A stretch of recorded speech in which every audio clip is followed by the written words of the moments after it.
Hi YouTube, to the Majesty, and today I'll be explaining how I held level 1, 2, and higher secrets to real life. This is where I'll be explaining the metaphors that hitting me. The name of this video is I'm going to explain the metaphors that I held behind seek first, then held level 2, and then held level 1. I'll show you guys as the video goes along. Anyways, enjoy the video. After you complete held level hide and seek Act 3, we found out that the neighbor's wife got killed in a car accident. After that, the neighbor and his daughter are devastated, and the neighbor cannot find himself to forgive himself. I'll explain that later on. With the son, however, he started to get angry, however, and he started to get angry on the little sister. After Act 4, you can see that the neighbor's son continuously get aggressive, even more aggressive to the little sister. Now this eventually leads his son to take this dolly, and eventually leads him to put the dolly into the roof. The sister goes to the roof while she imagines like she is still playing in an imaginary world, and well, she goes to the roof, she puts the dolly, she gets it up, but the son knocks out the dolly and the son accidentally pushes her off. Now after this, the neighbor buries the daughter in his backyard in order to hide the evidence, and also he puts out missing posters, overweighting books, making sure that his son doesn't get caught. After that, the hell level 1 happens, Acts 1 and 2. Anyways, the way I'm going to say this is that traumatic stuff will happen in our lives. We all can handle it differently. Some of us handle it similarly, while other people handle it differently. If you actually notice, people actually experience anger after someone person passed away. It's a common thing actually. So as recommended as that kind of person is that try to control your emotions, know that accept that you can't change the past, you can't change him or her passing away. That person is already gone. You can't change that from happening. If you try your best to move on and don't hold on to your problems, because if you hold on to your problem, I think eventually you get angry, and then you know how it goes with that. Don't take your anger on other people as well, because well, it's all gonna make things worse. How many other people is not a way to go and not gonna fix any of your problems. If you fix your problems, to face your problems, you can always talk to someone, your family member or a friend, try your best to get over it and move on. And I don't know how really you should move on. You have to decide for yourself. There's more in life, and don't try to hurt anyone in the process. Yeah, that are metaphors I had behind the seek. Now, Hell Neighbor 2 and 1 is tells the timeline. Hell Neighbor 1 Acts 1 and 2 happened before Hell Neighbor 2, but after Hell Neighbor 1 Acts 1 and 2, then Hell Neighbor 2 happens, the whole Hell Neighbor 2 days. Then after that, after Hell Neighbor 2 happens, after the whole William books is abandoned and went down, then Hell Neighbor Acts 3 and 4 happen. So it's a little confusing with the timeline, but that's how it goes. That's how it makes most sense. So Hell Neighbor 1 Acts 1 and 2 and Hell Neighbor 2 actually had the same metaphor. So in Hell Neighbor 1, we could play as a name Nicky Roth, I think. He witnessed the neighbor trapping his son inside the basement. The reason why he did that is because he had to kill his daughter. So to keep him safe and hide from authorities, he trapped in his basement. And well, in the second game, he also trapped it in his attic. So Hell Neighbor Act 1 and 2, rekindles the kid who we play as, tries to discover who locked in the basement. In the process, he can capture a neighbor, he gets trauma on the neighbor, PTSD also is called too, and that lives on with him in Hell Neighbor Acts 3 and 4. But first, we discuss Hell Neighbor 2 metaphors as well.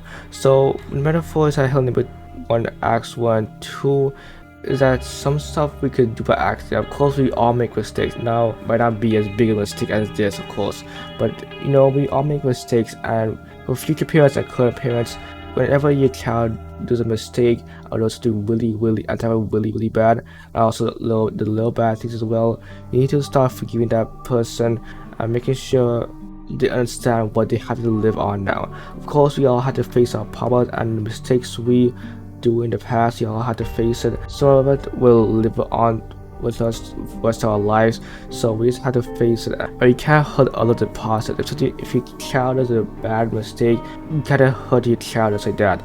You have to let them understand what they have to do, or what they have an apology you have to face now because of that. Of course, the mistakes you make have consequences, but you gotta teach your child that the consequences that comes with it, it comes in naturally. You don't have to you don't have to discipline them by yelling at them or beating them. You have to like talk to them and tell them what you have to do now, and to avoid it in the future. All you gotta do, and you can't hurt them in the process. The neighborhood is son in the process.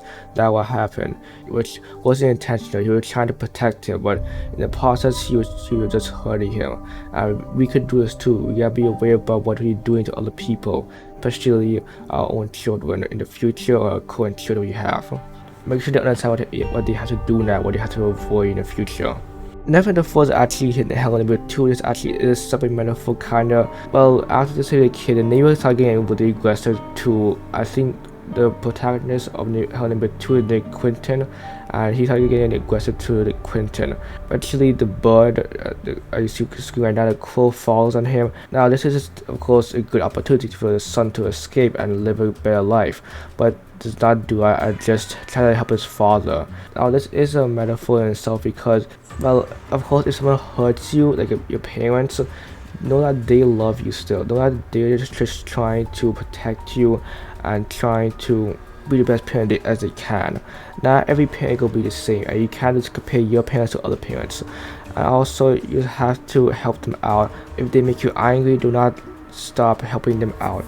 Just keep helping them out. And if you really don't like what they're doing, just confront them and tell them that, you know, I like what you're doing to me. I also think you're helping me. Can you please not do this? You can please just talk to me and don't do these things to me because it's not helpful to me in any sort of way, not beneficial to me. I think that was a Hell number 2 which I will present in the end. I actually kind of agree with that because, you know, it's your parents after all. They need to change, and if they're really bad parents, they need to change too. So you need to help them change as well. Anyways, that's all the metaphors inside Hell number 2 and Hell number Acts 1 and 2. Now I'm going to Hell number Acts 3 and 4. Now, going back with the kid, he go back to his neighborhood after he got evicted from his apartment. Now that he's living across his old neighbor's house, he feels like there's also a demon there. So his neighbor's back, and he eventually gets a nightmare after sleeping on the couch or falls asleep on the couch. And he gets a nightmare that they have a whole house, whole big roller coaster, everything. He's a crazy person. Acts 3 and 4 had to do with facing your fears. One of these minigames actually could represent facing your fears, of course, but it could represent the kid being bullied. We know there is a school that have wicked books, so Nicky Roth could have gone to that school. In that school, he could have bullied. And the reason why I think of that, in the minigame, you can see everyone hunting him down in like a classroom kind of area, like a school environment, with mannequins hunting him down. And it could represent how people were bullying him in the school. Also could represent how you're afraid in public area, having social anxiety. So the people here is that people will bully you, people will keep putting you down, and you just have to ignore those kind of people. People will keep telling you stuff about you that will make you feel bad. You gotta ignore those kind of people. Know that those people that are only telling you opinions, not facts. And know that just don't care what other people say.